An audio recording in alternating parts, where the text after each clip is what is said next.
बिस्मिल्लाहिर्रहमानिर्रहीम अस्सलाम वालेकुम। My name is Waqas Asghar. आज की वीडियो के अंदर हम देखेंगे कि स्टूडेंट्स को जो AFNS में अप्लाई करने के बाद जब स्लिप जो है जनरेट करते हैं तो उसमें कौन कौन से इश्यूज़ बन रहे हैं, कैसे कैसे नोटिफिकेशन उनको शो हो रहे हैं, इनको कैसे सॉर्ट आउट किया जाता है। और मैं आपको हौसला दूंगा कि किसका क्या इशू है और वो कहाँ से सॉर्ट आउट होगा। ठीक है, अगर आपने अप्लाई कर लिया या अभी अप्लाई करना है तो आपको इन फ्यूचर इन इश्यूज़ को फेस करना पड़ सकता है। तो ये वीडियो बड़ी इंपॉर्टेंट है ताकि आप इसके बारे में जान लें कि इनको हमने किस तरह सॉर्ट आउट करना है। अच्छा, पहला जो स्टूडेंट्स है बड़ी परेशान है, वो कहती है कि जी हाँ हमें अप्लाई किए हुए, कुछ स्टूडेंट्स कहती हैं हमें अप्लाई किए हुए 15 दिन हो गए हैं, कोई कहती है 20 दिन हो गए हैं। जब भी हम अपनी रोल नंबर स्लिप चेक करती हैं तो ऊपर लिखा हुआ आता है स्टेटस जो है वो आपका भी पेंडिंग है। ठीक है, यहाँ पर लिखा होता है कि your registration slip will appear after your application is approved. तो आपकी एप्लीकेशन स्टिल पेंडिंग है। और फिर स्टूडेंट्स कहती हैं कि जी हमें तो 20 दिन हो गए वेट करते हुए, जबकि मेरी एक दोस्त थी उसकी 7 डेज़ के बाद आ गई थी, मेरी एक दोस्त थी उसकी 5 डेज़ के बाद आ गई थी, हमने इकट्ठा ही अप्लाई किया था या मैंने उससे पहले किया था, मेरे तो 20 दिन हो गए हैं। तो सच इसका कोई इशू नहीं है। अगर आपकी पेंडिंग पे है तो इसका मतलब ये है कि कुछ जो सिस्टम है वो स्टक हो गया है। तो हो सकता है आपके जो टेस्ट की डेट है वो लेट आए। ठीक है, तो ये हिसाब होता है कि स्टेटस अगर पेंडिंग आपको बार बार शो हो रहा है तो वो इसमें ये रिजेक्शन वगैरह वाला या कोई और किसी किस्म का इशू नहीं होता। ये आपकी रोल नंबर स्लिप जो है वो इवन के 30 डेज़ भी ले सकती है। ठीक है, चाहे टेस्ट स्टार्ट भी हो जाए और आपका ये फिर भी शो होता रहे तो फिर मैं आपको सोल्यूशन बता देता हूँ। फॉर एग्जांपल हमारे 8 सितंबर से टेस्ट स्टार्ट हो रहे हैं। ठीक है, लेकिन अभी तक आपकी जो स्लिप है वो पेंडिंग पे है और आपने 30 डेज़ हो गए हैं आपको अप्लाई किए हुए। तो सिंपल सा एक काम कीजिएगा, आप जाइएगा अपने सेंटर में, लाहौर सेंटर है, रावलपिंडी है, मुल्तान है, पेशावर है, जो भी, आप उस सेंटर में जाके अपना CNIC बताइएगा, वो आपको आपकी रोल नंबर स्लिप निकाल के दे देंगे। ये आपके सिस्टम में अगर जनरेट नहीं हो रही तो वहाँ से एडमिन स्टाफ से वो हो जाती है। ये कोई इशू नहीं है, ये किसी किस्म का कोई इशू नहीं, घबराना नहीं है। चाहे 30 दिन लग जाएं, 40 दिन लग जाएं, आपका स्टेटस पेंडिंग है, इसमें कोई किसी किस्म की दो राय नहीं है। ठीक है, एक तो ये आपने घबराना नहीं है, जो मैंने आपको बता दिया, ये आपका होता रहता है। ठीक है, चाहे आपके 30 दिन लग गए। फिर दूसरा स्टूडेंट्स को ये इशू आता है कि कैंडिडेट्स नॉट रजिस्टर्ड। अगर आपने रजिस्ट्रेशन कर लिया और आपको स्टिल ये नोटिफिकेशन आ रहा है और जब आप अप्लाई करते हैं तो वो आपको कहता है कि this CNIC has already existed. ठीक है, वो पहले से मौजूद है, you can't register again your self, इस तरह कुछ आ जाता है। You are not registered yet, kindly register your self. ये खुद कह रहा है कि आप दोबारा रजिस्टर करें। If you already have one done your registration and still see this message, kindly register your self again. तो ये ऐसा होता नहीं है कि एक दफ़ा एक ID कार्ड अगर रजिस्टर हो गया है तो दूसरी बार आप उसको रजिस्टर नहीं कर सकते उसी सेम कोर्स के अंदर। हाँ, अगर किसी ने रजिस्ट्रेशन जो है ना वो उसकी कैंसिल हो गया, कोई इशू हो गया तो उसने दोबारा करनी है, तो फिर एक तरीका मैं बताता हूँ। फिर आपको ना सेंटर में जाना पड़ता है। सेंटर में आपको जाने के बाद ये होता है कि आपकी रजिस्ट्रेशन उनको कहते हैं, एक तो होगी रिजेक्ट। जब यहाँ पर नोटिफिकेशन हुआ तो रिजेक्ट हो जाती है, लेकिन वहाँ पर आपने रिजेक्शन नहीं करवानी। सेंटर में आपने उनको कहना है कि मेरी आप जो है ना वो रिजेक्ट कर दें। ठीक है, और रिजेक्ट कह रहा हूँ, सॉरी, आप मेरी जो है ना वो ये वाली सारी कैंसिल कर दें। अच्छा, कैंसिल होने से मुराद ये होगा कि आपका सारा डेटा वहाँ से डिलीट कर दिया जाएगा। जब डेटा डिलीट हो गया है तो फिर आप जो है वो अगेन अप्लाई कर सकती है। लेकिन अगर स्लिप रिजेक्ट हो गई है, अगर रिजेक्ट हो गया तो आप दोबारा अप्लाई नहीं कर सकती, वो CNIC एग्जिस्ट करेगा। तो सेंटर से इशू रिजोल्व हो सकता है, अदरवाइज नहीं। बट अगर आपको ये आ रहा इशू, ये वाला जैसे ये लिखा हुआ है, तो नो इशू, कोई मसला नहीं है। उसकी वजह ये है कि ये आपकी ऐप के अंदर जो सिस्टम है, मतलब जो वेबसाइट है, ऐप लिख रहा हूँ, वेबसाइट के अंदर एरर है। ठीक है, ये बात ज़हन में रखिएगा, ये आपके वेबसाइट का एरर है और कोई इसमें इशू नहीं है। तो आप में से किसी भी स्टूडेंट को अगर ये फेस करना पड़ रहा है तो वो घबराए नहीं, उसकी रोल नंबर स्लिप जो है ना वो आ जाएगी।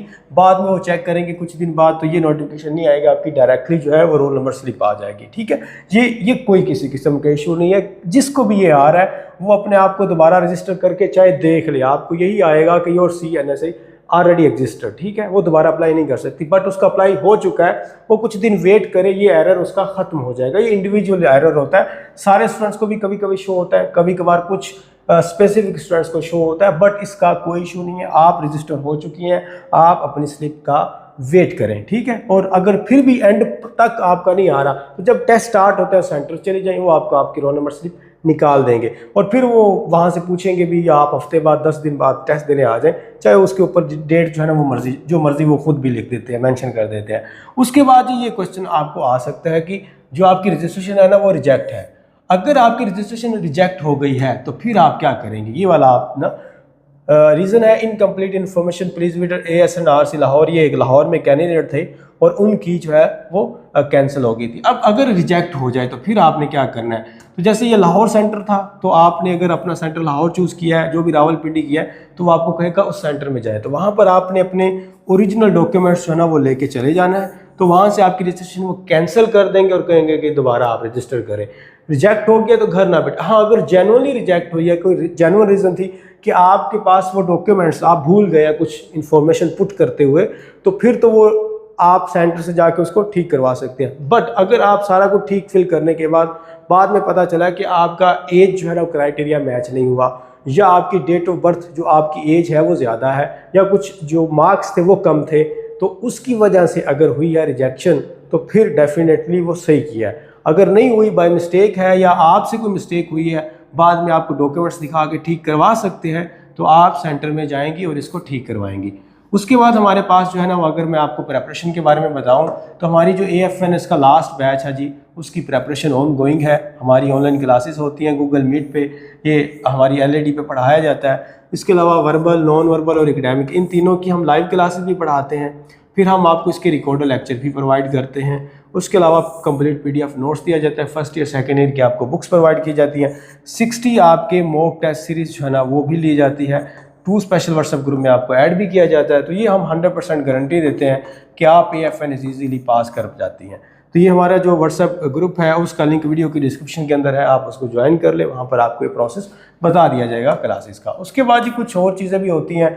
अगर आपको ये इशू आ रहा है your age doesn't match the required age criteria, तो इट्स मीन बाज़ औक़ात ऐसा होता है वेबसाइट के एंड पे जाके कि आपकी एज बिल्कुल ठीक होती है, फिर वो ये एरर दे देता है। ठीक है, आपकी एज बिल्कुल ठीक होती है बट वो ये एरर दे देता है। इस एरर का मतलब ये होता है कि ये स्लिप रिजेक्ट नहीं होती। ठीक है, स्लिप आपकी जो है वो क्या होती है, रिजेक्ट नहीं होती, ये वैसे ही नोटिफिकेशन शो हो जाता है। तो इट्स मीन ये वेबसाइट का एरर है। अगर आपकी एज ठीक है फिर भी ये दे रहा है, तो आप फिर ऐसा करें, PC चेंज कर दें जिस पे आप अप्लाई करिए, मोबाइल चेंज कर दें, कहीं नेट कैफ़े से अप्लाई करवा लें, किसी दोस्त कज़न को कह दें जो किसी और एरिया में रहता है वहाँ से अप्लाई करवा लें, तो फिर आप और तरीके से अप्लाई करेंगे। बट इसमें आपका कोई अप्लाई, इसमें आप दूसरी बार अप्लाई कर सकती हैं, क्योंकि ये आफ्टर द एप्लीकेशन नहीं होता। जब आप फॉर्म सबमिट करती है ना, तो सबमिट करने के बाद जो है ना वो यहाँ पर ये वाला आ जाता है, doesn't match the required age, तो इसमें कोई इशू नहीं होता। ये वेबसाइट का एरर होता है, ये आप अपना PC गैजेट वगैरह या लोकेशन चेंज करते हैं तो भी सॉर्ट आउट हो जाता है। अगर उस दिन ना हो, दूसरा तीसरा चौथा दिन वो ये हो जाता है। तो इसमें आपने कोई घबराने की बात नहीं है कि आप बार बार पैनिक हो जाएं कि मेरी तो एज जो है ना बिल्कुल ठीक है, तो ये क्यों कह रहा है, फिर आप पूछने लग जाए। नहीं, ऐसा नहीं, ये वेबसाइट का एरर है। तो मैं आपको तरीका बता रहा हूँ, आप अपना गैजेट, PC या लोकेशन जो है किसी और से गए नेट कैफ़े से, तो वो आप अपना जो है ना दोबारा से इसको रजिस्टर कर सकते हैं। तो ये ऐसा कोई इतना जेन्युइन नहीं है। अब ये जो है वो रजिस्ट्रेशन आपकी रिजेक्टेड है, डेट ऑफ बर्थ इनकरेक्ट। ठीक है, ये एक सॉलिड रीज़न हो सकती है कि हो सकता है कि आपकी एज एक्सीड कर गई हो, तो फिर आप जो है ना वो क्या करेंगे, फिर आप ज़ाहिर अप्लाई नहीं कर सकते। लेकिन इसके अंदर ना एक इशू होता है, आपको उन्होंने 3 मंथ की रिलैक्सेशन दी होती है एज के अंदर। ठीक है, अगर 3 मंथ की रिलैक्सेशन आप गेन कर रही हैं, मतलब आपकी एज पूरी हो चुकी है और आपके पास 3 मंथ की रिलैक्सेशन आप गेन करना चाहती हैं, तो वो वेबसाइट पे अवेलेबल नहीं है। ठीक है, वो फिर आपको रिजेक्ट कर देंगे। अगर आपकी फॉर एग्जांपल 25 ईयर जो है ना वो लास्ट है, आपकी 25 ईयर हो चुकी है, फिर आपको उसने वहाँ पर रिलैक्सेशन दी है अबव या अपर जो 3 मंथ होते हैं, तो आप कहती हैं जी मेरी तो अभी 25 साल और 1 महीना एज बनती है उनके क्राइटेरिया के हवाले से, मेरे पास तो अभी 2 मंथ पड़े हैं, अगर मैं एज की रिलैक्सेशन लूँ तो 2 मंथ मेरे एक्स्ट्रा पड़े हुए हैं, बट उसके बावजूद आपकी ये स्लिप रिजेक्ट हो जाएगी, क्योंकि वेबसाइट के अंदर हमने 3 मंथ की रिलैक्सेशन उन्होंने ऐड नहीं की हुई। इसको सॉर्ट आउट करने के लिए फिर आपको सेंटर पे जाना पड़ेगा और वहाँ पर आपकी जो 3 मंथ की 2 मंथ की रिलैक्सेशन है वो वहाँ से गेन करनी पड़ेगी। आप डायरेक्टली घर बैठकर ऑनलाइन इसको जो है ना वो नहीं कर सकते। उसके बाद हमारे पास लेस मार्क्स इन मैट्रिक वगैरह वाला रीज़न आ सकता है। बाज़ औक़ात ऐसे होते हैं कि स्टूडेंट्स के मार्क्स कम होते हैं, वो फिल कर देती हैं, उनकी स्लिप जो है ना वो जनरेट हो जाती है, मतलब वो अप्लाई हो जाता है लेकिन उसके बाद रजिस्ट्रेशन जो है ना रिजेक्ट हो जाती है। तो ये एक सॉलिड रीज़न हो सकती है। फिर आपकी जो है ना होप सर्टिफिकेट नॉट अलाउड, मतलब आपके लिए तो अलाउ है और बाकी जो कोर्सेज होते हैं उनके लिए फिर ये लगा देते होते हैं। तो किसी और कोर्स के बारे में बता रहे हैं, लेकिन AFNS में होप सर्टिफिकेट अलाउड है। इस बात पे AFNS में अगर कोई जो है रिजेक्ट नहीं हो सकती। ठीक है, वो इसमें सारी सिलेक्ट होंगी। होप सर्टिफिकेट का कोई इसमें लेना देना नहीं है। ये हमारे पास जी कुछ चीज़ें थी, मैंने आपको स्लिप के बारे में जो नोटिफिकेशन आजकल आ रहे हैं उसके बारे में अगर आपको कोई बात समझ नहीं है रिपीट करें इसको, एक दफ़ा वीडियो को दोबारा देखें। और इसमें कोई पैनिक होने की, प्रेशराइज होने की या कोई परेशान होने की इसमें कोई ज़रूरत नहीं है, ठीक है। जो भी प्रॉब्लम आती है सेंटर में चुप करके जाएं और वहाँ से अपनी रजिस्ट्रेशन को कैंसिल करवा के नहीं कर लें, ठीक है। लेकिन टाइम से पहले जाइएगा, ये ना हो कि डेडलाइन हो और आप उसके बाद जाएं। और उसके बाद वो जा सकती हैं सिर्फ जिनकी स्टेटस पेंडिंग इशू होता रहता है, वो सिर्फ जाएं। बाकी जिन्होंने अप्लाई कर लिया है, अप्लाई करने के बाद उनको स्टेटस पेंडिंग शो हो रहा है या कुछ और आ रहा है, मतलब रिजेक्ट नहीं हुई, तो वो फिर वेट करें, उनका हो जाएगा इशू खुद ब खुद घर बैठे ही, नहीं तो फिर वो सेंटर में चले जाएं। बाकी अगर किसी का कोई रिजेक्ट हो गया है, रिजेक्शन वाली सिर्फ सेंटर में जाएंगी, लेकिन वो डेडलाइन से पहले पहले जाएंगी। कोई बात पूछने वाली है मजीद कमेंट बॉक्स में पूछ सकती है। मुझे दीजिए इजाज़त।